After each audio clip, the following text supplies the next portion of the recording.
First కాంచి ఏమండి ఇంత సరుకు తీసుకొచ్చారు, ఎన్ని డబ్బులు అయినాయి చెప్తా, లెక్క పెట్టుకో. కందిపప్పు 115, పెసరపప్పు 120, పల్లి 200, ఆవాలు 30 రూపాయలు, అంజీరు 510, బాదం 270 300 గ్రాములకు, సేమియా ప్యాకెట్ ఇంకేం ఎక్కువ పడ్డది మనకు రేటు 360, ఇలాచి 360 రూపాయలు పడ్డది 300 గ్రాములకి.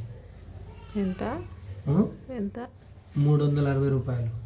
వాల్నట్స్కు 350 రూపాయలు. పిస్తాకు బాదాంకే అంజీర్కే రేట్ ఎక్కువ అయినాయి, మొత్తం 6000 రూపాయలు చిల్లర అయినాయి.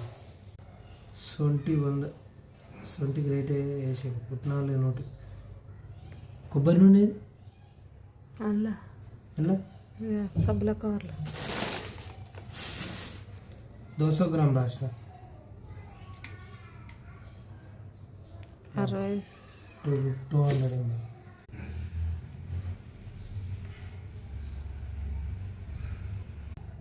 నెల సరుకులు నెలకు కూడా సరిపోవు అనుకుంటుంది. ఇక కొంచెం తక్కువనే ఉంటే మళ్ళీ మధ్యలో కిరాణా షాప్ కాడికి మళ్ళీ తెచ్చుకోవాలి.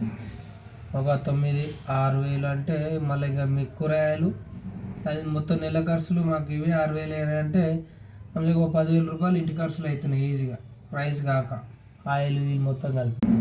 ఒక సామాన్యుడు బతకాలంటే ఊరు విడిచిపెట్టి పట్టణంలో వచ్చి బతకాలంటే నెలకు 10,000 రెంట్ కట్టుకోవాలి, 10,000 సామాన్లు కట్టుకోవాలి, స్కూల్ ఫీజులు కట్టాలి.